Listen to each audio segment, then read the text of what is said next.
Good evening everybody, स्वागत है आप सभी का आपके अपने चैनल प्राइम टीम्स में एक बार फिर। तो कल से एक और बेहतरीन टीमों के बीच एक ओडीआई सीरीज स्टार्ट होने वाली है, ऑस्ट्रेलिया वर्सेस न्यूजीलैंड। न्यूजीलैंड जो है टूर पे गया है ऑस्ट्रेलिया, वहाँ पे केन्स में, जहाँ पे बहुत कम इंटरनेशनल मैचेस हुए हैं, वहाँ पे ये दोनों टीम भिड़ेंगी आपस में। सुबह 9:50 में हमारे यहाँ के अकॉर्डिंग ये मैच स्टार्ट होगा। तो आप रात को ही सारे एनालिसिस देख लो, हेड टू हेड रिकॉर्ड दिखा दूंगा मैं आपको, वेन्यू के रिकॉर्ड दिखा दूंगा, लास्ट 5 हेड टू हेड में क्या हुआ है, रिसेंट प्लेइंग 11 में क्या चेंजेस हो सकते हैं, क्या इंजरी अपडेट्स हैं, सब कुछ आपको इस वीडियो में पता लग जाएगा। तो वीडियो आप स्टार्टिंग से लेकर एंड तक देखना, बिल्कुल भी स्किप करना मत। ठीक है। और जो इसकी फाइनल टीम्स है वो आपको कहाँ मिलेगी, वो हम मिलेगी हमारे टेलीग्राम चैनल पे। ठीक है, टेलीग्राम चैनल की लिंक आपको कमेंट सेक्शन डिस्क्रिप्शन में मिल जाएगी, लिंक पर टैप करके आप पहुंच सकते हो। जैसे ही आप लिंक पर टैप करोगे पहुंच जाओगे हमारे ऑफिशियल टेलीग्राम चैनल पे। यहाँ पे हमने स्कॉटलैंड और आयरलैंड वुमेंस का जो T20 मैच था, पहला T20, इतना बेहतरीन मैच गया। सिर्फ अगर आपने वीडियो देखा होगा तो आप मिनी जेल तो आसानी से जीत गए होगे, अगर एक दो चेंजेस कर लिए होंगे तो आप ग्रैंड लीग भी इजीली विन कर गए होगे। ठीक है। तो ऐसे एनालिसिस जा रहे हैं और रिजल्ट भी आप आके देख सकते हो 11 चैलेंजर्स ऐप पे, स्पेशली जहाँ पे कंपटीशन बहुत कम है, 4 4 मेंबर्स की लीग, हम 50 50 100 100 पॉइंट्स के डिफरेंस से जीत रहे हैं। इस ऐप की लिंक आपको कमेंट सेक्शन डिस्क्रिप्शन में मिल जाएगी। बड़े मैचेस में बहुत काम आता है क्योंकि यहाँ पे आपकी एंट्री फीस कम लगती है, कंपटीशन कम है, वो तो चलो है ही। 1 मिनट की एक्स्ट्रा डेडलाइन जैसा फीचर इनके पास है, साथ में क्रेडिट का बिल्कुल भी इशू नहीं आता है, वो बहुत बड़ा प्लस पॉइंट है। ठीक है। तो यह है फीचर जो आप 11 चैलेंज ऐप पे खेलोगे तो मिल जाएंगे। कमेंट सेक्शन डिस्क्रिप्शन में उस ऐप के लिंक है, आप पहुंच सकते हो, डाउनलोड कर सकते हो। टेलीग्राम पे आना मत भूलना। इन केस आप इस चैनल पे नए हो तो मेक श्योर कि आप चैनल सब्सक्राइब कर दो, बेल आइकन प्रेस कर दो, ताकि ऐसे ही इंटरेस्टिंग एनालिसिस आपको मिलते रहें, उसके नोटिफिकेशंस आपको मिलते रहें और आप विन करते हैं। ठीक है, आते हैं मैच की तरफ। तो सबसे पहले हम स्क्वाड देख लेते हैं। ऑस्ट्रेलिया का जो स्क्वाड है वो सेम है जो उनका जिम्बाब्वे के अगेंस्ट था। बस एक चीज़ क्या है कि मिचेल मार्श यहाँ से इंजर्ड है, जॉश इंग्लिश को इंक्लूड कर लिया है इन्होंने, ये एक चेंज है। बाकी कोई भी चेंज आपको दिखेगा नहीं। हाँ, एक चेंज और हो सकता है, वो ये है कि पैट कमिंस जो है वापस आपको खेलते हुए दिख सकते हैं न्यूजीलैंड के अगेंस्ट। ठीक है, ये दूसरा इंक्लूजन इनकी तरफ से हो जाएगा। ये दो इंक्लूजन्स ऑस्ट्रेलिया कर सकता है। बात करूँ न्यूजीलैंड की, तो न्यूजीलैंड अपना फुल स्ट्रेंथ स्क्वाड के साथ आ रही है, जो उन्होंने वेस्ट इंडीज़ के अगेंस्ट खेला था। उसके अलावा जो इनके पास लॉकी फर्ग्यूसन है वो अब आपको ओडीआई में खेलते हुए दिख जाएंगे। ठीक है, लॉकी फर्ग्यूसन। बाकी इनका भी सेम स्क्वाड है ऑलमोस्ट, जो वेस्ट इंडीज़ के अगेंस्ट खेला। तो स्क्वाड अगर आपको और पढ़ना है तो आप पॉज करके पढ़ सकते हो। मैं आपको लेके चलता हूँ वेन्यू के रिकॉर्ड्स की तरफ। ये मैच होगा केन्स में। ठीक है, केन्स जो ऑस्ट्रेलिया का एक शहर है, वहाँ पे मैच होगा। बहुत कम यहाँ पे मैचेस होते हैं इंटरनेशनल, ओडीआई तो यहाँ पे सिर्फ 2 हुए हैं, और दोनों बार वो टीम जीती है जो चेस कर रही थी। और वो चेस करने वाली टीम ऑब्वियसली कौन होगी? ऑस्ट्रेलिया। ऑस्ट्रेलिया के मैच था बांग्लादेश से। ये वो दोनों मैचेस हैं, 2003 की ये बात है। देखोगे तो बांग्लादेश को पहले बैटिंग करवाई, 147 पे 10 ऑल आउट कर दिया, खुद ने 148 चेस कर लिया, वहाँ पे फिर से बांग्लादेश को 105 पे ऑल आउट करके खुद ने 107 जो है चेस कर लिया, 8 विकेट से जीत गई।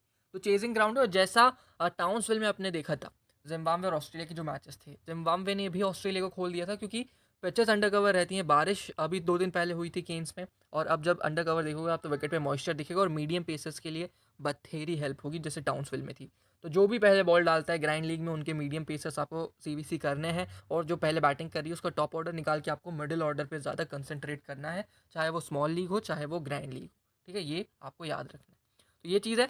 अब मैं आपको लेके चलता हूँ पॉसिबल जो इनकी प्लेइंग 11 हो सकती है उसकी तरफ। सबसे पहले अपन स्टार्ट करते हैं ऑस्ट्रेलिया से। तो ऑस्ट्रेलिया आप देखो, एरन फिंच और वार्नर जो है आपको ओपन करते हुए दिख जाएंगे। अभी एरन फिंच की अगर आप रीसेंट परफॉर्मेंस की बात ना ही करो तो ज़्यादा बेटर है, क्योंकि भाई साहब कप्तान है लेकिन कुछ किया नहीं है ना। 1-15-0-0 ये इनके जो है रीसेंट स्कोर्स यहाँ पे आपको देखने को मिलते हैं। बहुत ही वाहियात रिकॉर्ड है। लेकिन कैप्टन है तो भाई टीम में तो बने रहेंगे। ठीक, और जो लास्ट मैच था जिम्बाब्वे के अगेंस्ट, जो थर्ड मैच था, उसके रिकॉर्ड्स आपको इसमें दिखेंगे नहीं, वो इंक्लूड मैंने नहीं करे। ऑस्ट्रेलिया हार गया था ना 1-15-0-0। उसके बाद डेविड वार्नर को देखोगे तो लास्ट मैच में जो जिम्बाब्वे के अगेंस्ट था उसमें अच्छा इन्होंने परफॉर्म किया था। 94 और रन बनाए थे, उससे पहले 13 और 9 के स्कोर्स थे। स्टीव स्मिथ ने उस टूर्नामेंट में या फिर इस सीरीज में जो अच्छा अच्छा किया था, 2 मैचेस में 47-48 की इनिंग्स थी। एलेक्स केरी ने ठीक ठाक किया था। मार्कस टॉनिस बॉलिंग डाल रहे हैं, वो प्लस पॉइंट है, बैटिंग से कुछ खास किया नहीं है।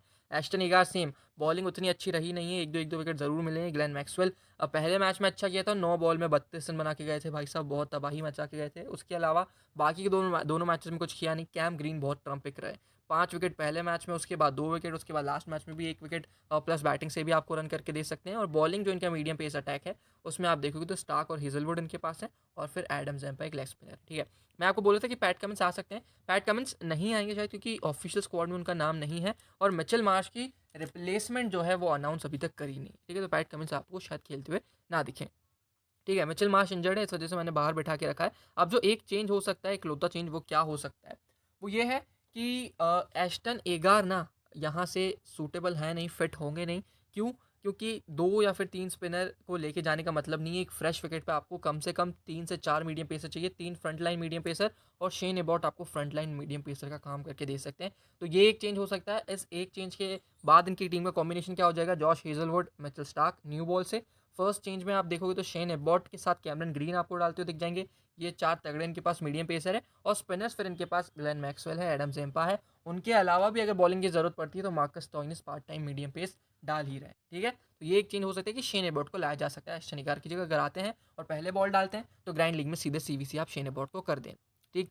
तो इंपॉर्टेंट प्लेयर्स आपके लिए कौन है? एरन फिंच का हेड टू हेड में बहुत रिकॉर्ड खराब है न्यूजीलैंड के अगेंस्ट, तो भाई बहुत ही वाहियात खेलते हैं और रिसेंटली भी बहुत बेकार करके आ रहे हैं। और अगर ऑस्ट्रेलिया पहले बैटिंग करती है ना, फिर तो भाई एरन फिंच को टाटा बाय बाय आप पहले ही बोल देना, इससे पहले कि आप उन्हें टीम में लो और वो आपको टाटा बाय बाय बोल दें। ठीक है, आप किस पे अपनी निगाहें गड़ा सकते हो? Steve Smith head to head में बहुत अच्छा करते हैं, वार्नर हेड टू हेड में बहुत अच्छा करते हैं।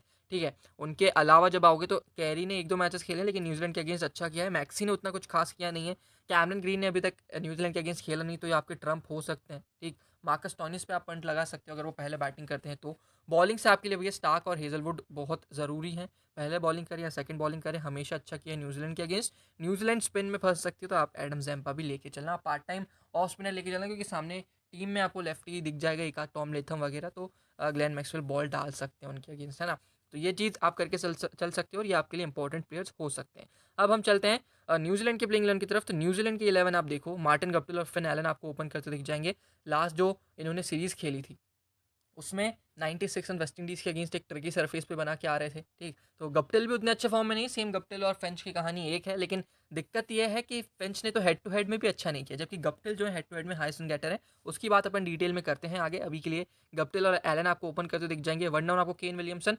केन मामा उतने रन बना नहीं रहे जितने उनसे एक्सपेक्ट किए जाते हैं। फिर डिवॉन कॉनवे एज यूजुअल अच्छे फॉर्म में है। टॉम लैथम, केरी या फिर लेथम अच्छी चॉइस रहेगी। मैं तो जो भी पहले बैटिंग करेगा, जिसकी भी टीम पहले बैटिंग करेगी उसको अपनी टीम में लेने की कोशिश करूंगा। फिर नीशा में right and fast medium ball डाल के देंगे।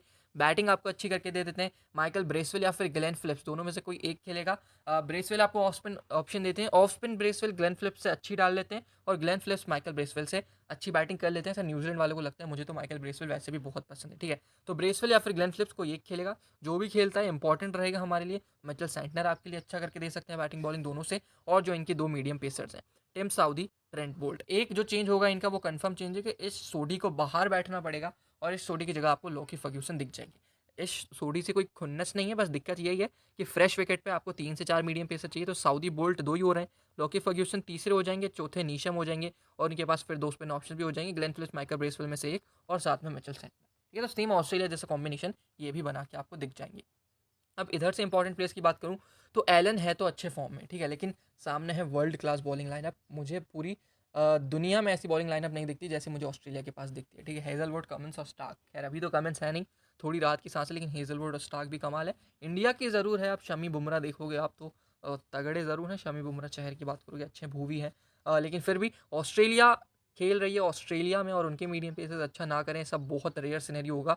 तो देख सकते हो आप दोनों ओपनर्स आपको स्ट्रगल करते हुए दिख जाएंगे, स्पेशली कब? जब पहले न्यूजीलैंड बैटिंग करेगी। तो दोनों ओपनर्स मैं निगलेक्ट करके चलूंगा। हालांकि मार्टिन गप्टिल के जो हेड टू हेड के रिकॉर्ड्स हैं वो मुझे टेम्प्ट करेंगे कि मैं मार्टिन गप्टिल को लूँ अपनी टीम में पिक करूँ। ठीक है, फिन एलन तो खैर नहीं रहेंगे। आप ग्रैंड लीग वगैरह खेल रहे हो या फिर आप रिस्क ले सकते हो तो आप ज़रूर फिन एलन को ट्राई करना। मैं गप्टिल की तरफ जाऊँगा, मैं केन की तरफ जाऊँगा, मैं डेवन कॉनवे की तरफ जाऊँगा। ये मेरे प्लेयर्स होंगे। विकेट कीपिंग सेक्शन के बारे में ऑलरेडी बात कर चुके हैं। जो भी टीम पहले बैटिंग करेगी मैं उनकी टीम का विकेट कीपर लूँगा। बाकी सीधे फिर मैं आऊँगा नीचे इनकी तरफ से मीडियम पेसर में उठाऊंगा बोल्ट, साउदी। ठीक है, पहले बॉल डालते हैं तो फर्ग्यूसन भी मैं लूँगा। ये 3 बॉलर्स में लूँगा जो मेरे को इंपॉर्टेंट लग रहे हैं, ये 3 बॉलर्स हैं। साथ में मिचेल सैंटनर मेरे लिए चौथा ऑप्शन है। ठीक है, ये 4 मेरे सर्टेनिटी पिक हैं, या फिर इन 4 में से मैं 3 तो कंफर्म लूँगा और बाकी 2 या 3 बैट्समैन जो मुझे चाहिए उसमें विलियमसन और कॉनवे मेरे लिए सबसे ऊपर है। मार्टिन गप्टिल के बारे में मैं सोच रहा हूँ, अगर सेकंड इनिंग में बैटिंग करते हैं तो ज़रूर मैं गप्टिल को लूँगा किसी एक बॉलर की जगह। ठीक है, ग्रैंड लीग खेल रहे हो तो फिलिप्स को जरूर ट्राई करना, नीशम को जरूर ट्राई करना CVC as a grand league team में। बाकी स्मॉल लीग में भी लोग हो सकता है कि लेके आए, स्पेशली ग्लेन फिलिप्स अगर खेलेंगे तो। लेकिन वही है कि मुझे दिक्कतें लग रही है ऑस्ट्रेलिया के सामने। न्यूजीलैंड की हालत थोड़ी सी खस्ता हो सकती है। ठीक है, अब ये जानने के लिए क्या रहा है पास्ट में हेड टू हेड, वो अपन चलते हैं हेड टू हेड रिकॉर्ड्स की तरफ। तो हेड टू हेड रिकॉर्ड्स आप देखो यहाँ पे टोटल 138 ओडीआई मैचेस हुए हैं इन दोनों ही टीम्स के बीच। 92 जीते हैं ऑस्ट्रेलिया ने, सिर्फ 39 जीत पाई है न्यूजीलैंड। 7 मैचेस ऐसे रहे जिसमें रिजल्ट नहीं है और आप विन परसेंट देखोगे तो ऑस्ट्रेलिया का 66.66% है, विन परसेंटेज में। मतलब अगर वो 2 मैच खेल रहे हैं तो 2 में से 1 मैच तो वो पक्का आपको जीतेंगे। और न्यूज़ीलैंड का वही विन परसेंटेज देखोगे तो 2.8 है। मतलब 10 मैच खेलेगी जब जाके 3 मैच वो जीत पाएगी। ऑस्ट्रेलिया 10 खेल रही है तो 6.5 मैच ऑलमोस्ट वो जीत जा रही है। तो ऑब्वियसली ऑस्ट्रेलिया स्ट्रॉन्ग साइड है ना। अब आप देखो कि बैटिंग से कौन रन बनाता है हेड टू हेड में। तो यहाँ पे जो करंटली खेल रहे हैं उनको ग्रीन से हाईलाइट करके रखा है, ठीक है। उसमें सबसे ऊपर आपको दिख जाएंगे Martin Guptill. Head to head में इनसे ज़्यादा रन किसी ने बनाए नहीं है। 25 मैचेस की 25 इनिंग में ये 825 रन इन्होंने बनाए। हाईएस्ट है इनका 114 का, एवरेज है इनका 34 का, ठीक है। और आप यहाँ पे अगर देखोगे तो एक चीज़ इनकी दिख रही है कि इनका जो एवरेज है 34 का है, लेकिन सबसे बेटर है अगर आप न्यूजीलैंड में कंपेयर कर लोगे। उनके अलावा वार्नर का ज़रूर है 47 का, उसके बाद विलियमसन का है 39 का, स्मिथ का है 40 का। लेकिन न्यूजीलैंड से अगर मैं बात करूँ तो विलियमसन के बाद अगर किसी बैट्समैन का है रिकॉर्ड अच्छा एवरेज के साथ तो 34 है मार्टिन गप्टिल का। मतलब 34 रन आपको मार्टिन गप्टिल बना के दे देते हैं जब जब ये ऑस्ट्रेलिया के अगेंस्ट खेलते हैं, ठीक है। अब एवरेज आप बोलोगे भाई एवरेज मार्टिन गप्टिल का सिर्फ 34 है, लेकिन भाई रन भी आप देखो, रन भी मार्टिन गप्टिल ने सबसे ज़्यादा बनाए हेड टू हेड में 825। वार्नर का 47 एवरेज ज़रूर है लेकिन 200 रन कम बना है गप्टिल से। विलियमसन का 40 का एवरेज ज़रूर है लेकिन ऑलमोस्ट 450 425 से ज़्यादा रन है गप्टिल के पास, ठीक है। और स्मिथ की बात करोगे तो उनका 40 का एवरेज है लेकिन आप देखो कि उनके तो ऑलमोस्ट 500 रन कम है गप्टिल से, ठीक है।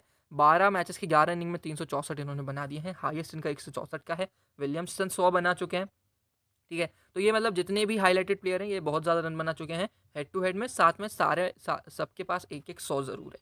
तो ये 4 प्लेयर्स हैं जो हेड टू हेड में अच्छी बैटिंग कर रहे हैं। कौन कौन? Warner, Smith, Williamson, Guptill. इधर एरन फिंच का आपको नाम निशान तक नहीं दिखेगा। महज 17 का एवरेज लेके घूम रहे हैं न्यूजीलैंड के अगेंस्ट, ठीक है। सिर्फ एक मैच है जहाँ पे उन्होंने न्यूजीलैंड के अगेंस्ट 50 प्लस किया है। यहाँ पे आपको किसका नाम नहीं दिख रहा है? यहाँ पे आपको एरन फिंच का नाम नहीं दिख रहा है। यहाँ पे आपको फिन एलन ने तो खैर उतना खेला नहीं, उनका नाम आपको दिखेगा नहीं। कॉनवे ने भी उतना नहीं खेला इनके अगेंस्ट, तो कॉनवे का भी आपको नाम दिखेगा नहीं। बाकी नीशम वगैरह सब फ्लॉप रहे, किसी का नाम आपको यहाँ पे दिखेगा नहीं, ठीक है। ऑस्ट्रेलिया की तरफ से भी मार्श वगैरह ने उतना खेला नहीं है न्यूजीलैंड के अगेंस्ट। वार्नर और स्मिथ ही हैं जो खेलते आ रहे हैं और वही रन बनाते हुए आ रहे हैं। फिंच खेल रहे हैं लेकिन वो रन नहीं बना रहे। तो ये बैटिंग से बात हुई कि कौन रन बनाता है। बॉलिंग ज़रा देखोगे तो सबसे ज़्यादा विकेट लिए भाई ट्रेंट बोल्ट ने, ठीक है। 12 मैचेस की 12 इनिंग में 29 विकेट निकाल चुका है बंदा। बेस्ट जिनका जो बॉलिंग फिगर है वो 6 विकेट उन्होंने लिए थे 33 रन देकर। 19.924 का है इनका स्ट्राइक रेट। मतलब हर 19वीं बॉल पे ये विकेट निकालना जानते हैं। और 5 का इकनॉमी है इनकी, 5 के आसपास की इनकी इकनॉमी है। तो बोल्ट तबाही मचा रहे हैं। उनके अलावा हेजलवुड है, 11 मैचेस की 11 इनिंग्स में देखोगे तो 24 विकेट ये भी ले चुके हैं, ठीक है। सिर्फ एक मैच ज़्यादा खेला है बोल्ट ने, लेकिन उन्होंने 5 विकेट ज़्यादा लिए हेजलवुड से। इनका बेस्ट बॉलिंग फिगर देखोगे 6 विकेट उन्होंने लिए थे 52 रन देकर। 20 का स्ट्राइक रेट इनका है और 4.5 या फिर 5 की इकनॉमी आप मान लो हेजलवुड की है। तो ये दो। तीसरा आपको स्टार्क दिख जाएंगे, 10 मैचेस की 10 इनिंग्स में 23 विकेट भाई साहब स्टार्क ले चुके हैं। इनके पास भी एक 6 विकेट हॉल है। 17 का स्ट्राइक रेट इनका है सबसे बेटर, और सबसे बेटर इकोनॉमी भी अभी तक इनकी है 4.49 की। तो स्टार्क बहुत खूंखार है। उसके बाद नीचे आओगे तो आपको दिख जाएंगे कौन, यहाँ से पैट कमिंस, लेकिन कमिंस की बात करेंगे नहीं क्योंकि वो खेलेंगे नहीं जहाँ तक मुझे लगता है। फिर आते हैं सेंटनर, 10 मैचेस की 9 इनिंग में 15 विकेट ये ले चुके हैं। 3 विकेट 44 रन देकर इनका हाईएस्ट जो है परफॉर्मेंस रहा है अभी तक। 21 का जो है इनका आप देखोगे तो स्ट्राइक रेट है, मतलब हर 21 बॉल पे ये विकेट लेते हैं। और इकोनॉमी भी इनकी 5 के अंदर है। तो ये वो 4 बैट्समैन और 4 बॉलर्स हैं जो हेड टू हेड में आपको अच्छा करके दे रहे हैं। 2 आपको मिल गए न्यूजीलैंड की तरफ से बॉलर्स, 2 बैट्समैन आपको न्यूजीलैंड की तरफ से मिल गए, 2 बैट्समैन आपको ऑस्ट्रेलिया की तरफ से मिल गए और 2 बॉलर्स आपको ऑस्ट्रेलिया की तरफ से भी मिल गए हैं।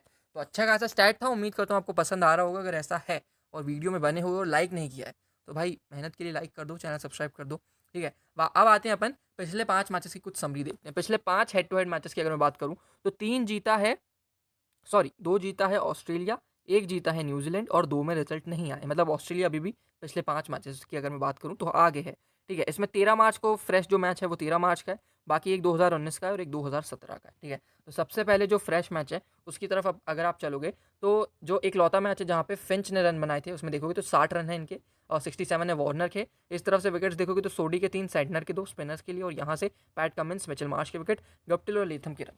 उनके अलावा 2017 पे जब आप आओगे तो केरी का 71 का परफॉर्मेंस है, बोल्ट के विकेट, नीशम के विकेट, यहाँ से विलियमसन के रन, टेलर हैनी, स्टार्क का 5 विकेट और बेरेंडॉफ के 2 विकेट। और 2017 का ये दूसरा मैच देखोगे तो टेलर, ब्राउनी, हैनी, स्टार्क के 3 विकेट, फॉकनर है नहीं, फिंच के 56, ट्रेविस हेड के 53 और बोल्ट के 6। फिंच ने 250 बना दी भाई, मतलब ठीक ठाक कर रहे हैं फिंच अभी। 2017 का मेरे को पता नहीं था, 2020 का मेरे को पता था कि हाँ बना है, लेकिन हाँ अच्छा मुझे भी एक स्टैट मिला कि फिंच 2 बार 50 बना चुके हैं। तो लेकिन फिर भी मुझे लगता है कि फ्लॉप हो गया अगर ऑस्ट्रेलिया पहले बैटिंग करती है तो, करंट फॉर्म देखते हुए, है ना।